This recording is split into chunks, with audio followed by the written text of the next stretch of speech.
Chapter 23 Yoga and Onion. Shama cured of snakebite, cholera ordinance broken, ordeal of Guru Bhakti. Preliminary. In reality, this jiva, human soul, transcends the three qualities, that is, sattva, rajas, and tamas. But being deluded by Maya, he forgets his nature, which is pure consciousness, knowledge, bliss, and thinks that he is the doer and thus entangles himself in endless miseries and does not know the way of deliverance. The only way of deliverance is the loving devotion towards the Guru's feet. The great player or actor, Lord Sai, has delighted his bhaktas and transformed them into himself, his nature. We regard Sai Baba as an incarnation of God for reasons already stated, but he always said that he was an obedient servant of God. Though an incarnation, he showed people the way to behave satisfactorily and to carry out the duties of their respective stations, varnas, in this life. He never emulated others in any way, nor asked others to have something done for him. For him who saw the God in all movable and immovable things of this world, humility was the virtue. None he disregarded or disrespected, for he saw Narayan, Lord, in all the beings.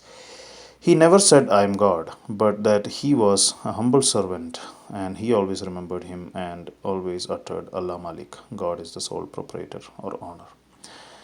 We do not know the various kinds of saints, how they behave, what they do, etc. We only know that by God's grace they manifest themselves in this world to liberate the ignorant and bound souls.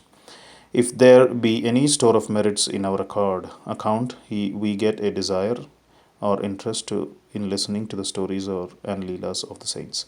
Otherwise not. Let us now turn to the main stories of this chapter. Yoga and Onion. Once it so happened that a sadhak of yoga came to Shirdi with Nana Sahib Chandorkar. He had studied all the works of yoga, including the Yoga Sutras of Patanjali, but had no practical experience. He could not concentrate his mind and attain samadhi even for a short time. He thought that if Sai Baba will be pleased with him, he will show him the way to attain samadhi for a longer time. With this object in view, he came to Shirdi, and when he went to the masjid, he saw Sai Baba eating chapati with onion. On seeing this, a thought crossed his mind. How can this man eating stale bread with raw onion solve my difficulties and help me? Sai Baba read his mind and said to Nana Sahib, O Nana, he who has the power to digest onion should eat it and none else. Hearing this remark, the yogi was wonderstruck and he fell at Baba's feet with complete surrender. With pure and open mind, he asked his difficulties and got their solutions from Baba's. Thus, being satisfied and happy, he left Shirdi with Baba's Udi and blessings. Shama cured of snakebite. Before Hemant Pant begins the story, he says about the jiva that it can be very well compared with a parrot and that they both are bound, the one in the body and the other in a cage. Both think that their present bound state is good for them. It is only when a helper, that is Guru, comes and by God's grace opens their eyes and liberates them from their bondage that their eyes are opened to a greater and larger life compared to which their former bound and limited life is nothing. In the last chapter, it was shown how Baba anticipated the calamity that was to befall on Mr. Mirikar and rescued him from it. Now, let the readers hear a story more interesting than this. Once Shama was bitten by a poisonous snake. His little finger was bitten and the poison began to spread in the body. The pain was also severe and Shama thought that he would pass away soon. His friends wanted to take him to God Vithoba, where such cases were often sent but Shama ran to the masjid to his Vithoba, Sai Baba. When Baba saw him, he began to scold and abuse. He got enraged and said, Oh, vile Bhartudia, priest, do not climb up. Beware if you do so. And then roared, Go, get away, come down. Seeing Baba thus red with wrath, Shama was greatly puzzled and disappointed. He thought that the masjid was his home and Sai Baba his sole refuge. But if he was driven away like this, where should he go? He lost all hopes of life and kept silent. After a while, when Baba became normal and calm, Shama went up and sat near him. Then Baba said to him, Don't be afraid. Don't care a jot, a small amount. The merciful fakir will save you. Go and sit quiet at home. Don't go out, believe in me and remain fearless and have no anxiety. Then he was sent home. Immediately afterwards, Baba sent Tate Patil and Kaka Sahib Dikshit to him with instructions to the effect that he should eat what he liked, should move around in the house, but should in no case lie down and sleep. Needless to say that these instructions were acted upon, and Shama got all right in a short time. The only thing to be remembered in this connection is this: the words of Baba, or the five syllabled mantra, that is, go, get down, come down, get away, come down, go, get away, come down, were not addressed to Shama as it apparently looked, but they were direct order to the snake and its poison not to rise up and circulate through Shama's body. Like others well versed in Mantra Shastra, he had not to use an incantation, charged rice or water, etc.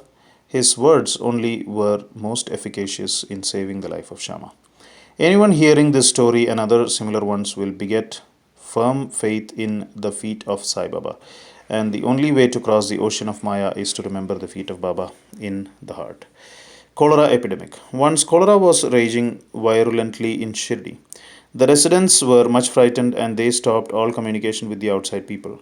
The Panch of the village assembled together and decided upon two ordinances as a remedy to check and put down the epidemic. They were: 1. No fuel cart should be allowed to come to the village, and 2. No goat should be killed there. If anybody disobeyed these ordinances, they were to be fined by the village authorities and punished. Baba knew that this was mere superstition and therefore he cared a damn for the cholera ordinances. While the ordinances were in force, a fuel cart came there and wanted to enter the village. Everybody knew that there was dearth or scarcity of fuel in the village. Still, the people began to drive away the fuel cart. Baba came to know of this. He came to the spot and asked the cartman to take the fuel cart to the masjid. None dared to raise his voice against this action of Baba. He wanted fuel for his dhuni and so he purchased it. Like an Agnihotri keeping his sacred fire alive throughout his life, Baba kept his dhuni ever burning, all day and night. And for this he always stocked the fuel. Baba's home, that is the masjid, was free and open to all. It had no lock and key, and some poor people removed some wood from there for their use. Baba did not grumble about this. Baba saw that the whole universe was pervaded by the Almighty, and so he never bore enmity or ill will to anybody. Though perfectly detached, he behaved like an ordinary householder to set an example to the people. Ordeal of Guru Bhakti. Let us now see how the second cholera ordinance fared with Baba. While it was in force, somebody brought a goat to the masjid. It was weak, old, and about to die. At this time, Fakir Pir Muhammad of Malegaon, alias Bade Baba, was near Sai Baba, asked him to behead it with one stroke and offer it as Sai Baba asked him to behead it with one stroke and offer it as an oblation. This Bade Baba was much respected by Sai Baba. He always sat on the right side of Sai Baba. After the chilim pipe was smoked by him, it was then offered to Baba and others. After the dishes were served at the time of taking meals at noon, Baba called Bade Baba and made him sit on his left side, and then all partook of food. Baba paid him also daily rupees 50 out of the amount collected as dakshina. Baba accompanied him 100 steps whenever he went away from the masjid. Such was his position with Baba, but when Baba asked him to behead the goat, he flatly refused, saying why it should be killed for nothing. Then Baba asked Shama to kill it. He went to Radha Krishnamai and brought a knife from her and placed it before Baba. Knowing the purpose for which the knife was taken, she recalled it. Then Shama went to bring another knife but stayed in the Vada and did not return soon. Then came the turn of Kaka Sahib Dikshit. He was gold, no doubt, but had to be tested. Baba asked him to get a knife and kill the goat. He went to the Sate's Vada and returned with a knife. He was ready to kill it at Baba's bidding. He was born in a pure Brahmin family and never in his life knew killing.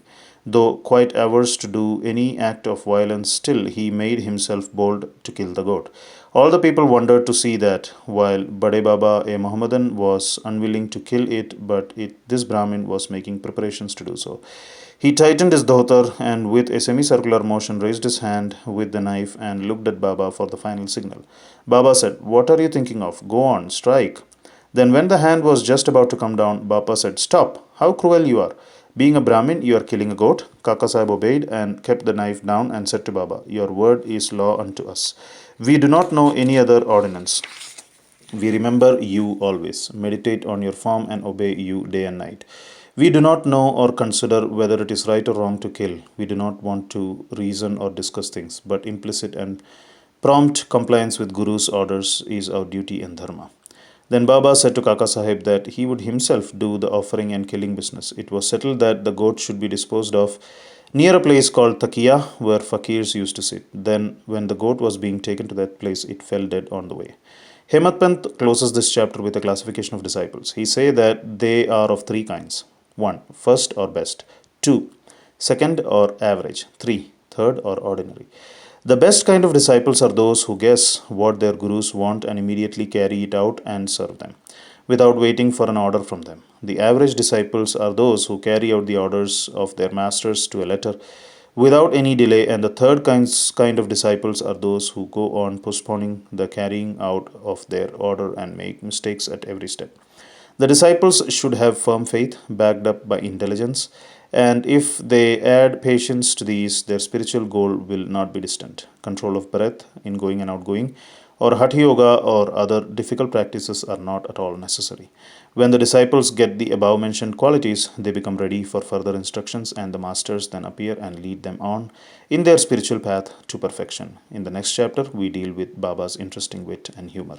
Bow to Sri Sai. Peace be to all.